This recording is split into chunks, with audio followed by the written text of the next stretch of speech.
আসসালামু আলাইকুম মোৰ বন্ধুসকল, আশা কৰোঁ আপোনালোকে সকলোৱে ভালে আছে। মোৰ বন্ধুসকল, ফেচবুকত এজন নাস্তিক বন্ধুৱে প্ৰশ্ন কৰিছে যে আল্লাহক কোনে সৃষ্টি কৰিছে। ২ নম্বৰ প্ৰশ্ন, জান্নাত জাহান্নাম আছে বুলি প্ৰমাণ দিয়া।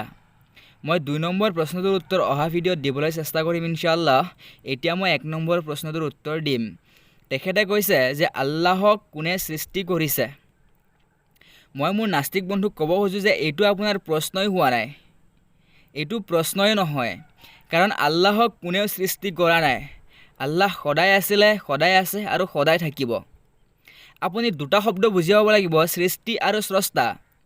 আপুনি যেতিয়া ক'ব যে স্ৰষ্টাক কোনে সৃষ্টি কৰিছে, তেতিয়া সেইজন আৰু স্ৰষ্টা হৈ নাথাকে। আৰু মনত ৰাখক, আমি সৃষ্টিক কেতিয়াও আল্লাহ বুলি বিশ্বাস নকৰোঁ, আমি স্ৰষ্টাকহে আল্লাহ বুলি মানো। আৰু স্ৰষ্টা সম্পৰ্কে আপুনি প্ৰশ্ন কৰিব নোৱাৰে, কাৰণ সৃষ্টিক আমি আল্লাহ বুলি নামানোৱে। আপোনাক যদি 10ৰ পৰা ওলোটাকৈ গণিব দিয়া হয়, আপুনি 10ৰ পৰা 1লৈকে গণিব পাৰিব, 1ৰ ওপৰত আপুনি গণিব নোৱাৰে।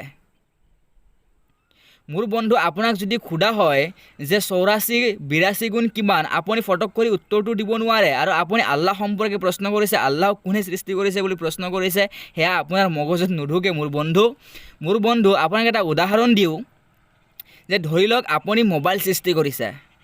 যিটো মোবাইলেৰে আপুনি ভিডিঅ' চাই আছে সেইটো মোবাইলৰ কথাই কৈছোঁ।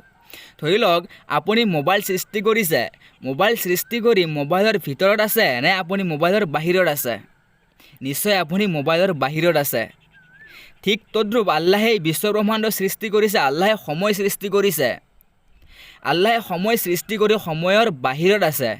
আপুনি যেতিয়া প্ৰশ্ন কৰিব যে আল্লাহক কোনে সৃষ্টি কৰিছে, তেতিয়া এটা সময় আহি যাব, কেতিয়া সৃষ্টি কৰা হৈছিল। আল্লাহে সময়ৰ বাহিৰত আছে। যেনেকৈ আপুনি মোবাইলটো সৃষ্টি কৰি মোবাইলৰ বাহিৰত আছে, ঠিক তদ্ৰূপ আল্লাহে সময় সৃষ্টি কৰি সময়ৰ বাহিৰত আছে। আপুনি আল্লাহ সম্পৰ্কে প্ৰশ্ন কৰিব নোৱাৰে। মোৰ বন্ধু, আশা কৰোঁ আপোনাক উত্তৰটো ভালকৈ দিব পাৰিছোঁ। মই আপোনালোকক কওঁ, আপোনালোকে এনেকুৱা ধৰণৰ ভিডিঅ' চাই থাকিবলৈ মোৰ চেনেল ইছলামিক নলেজ আছামিছত সদায় আপোনালোকৰ সঁহাৰি পাম বুলি আশা কৰিলোঁ।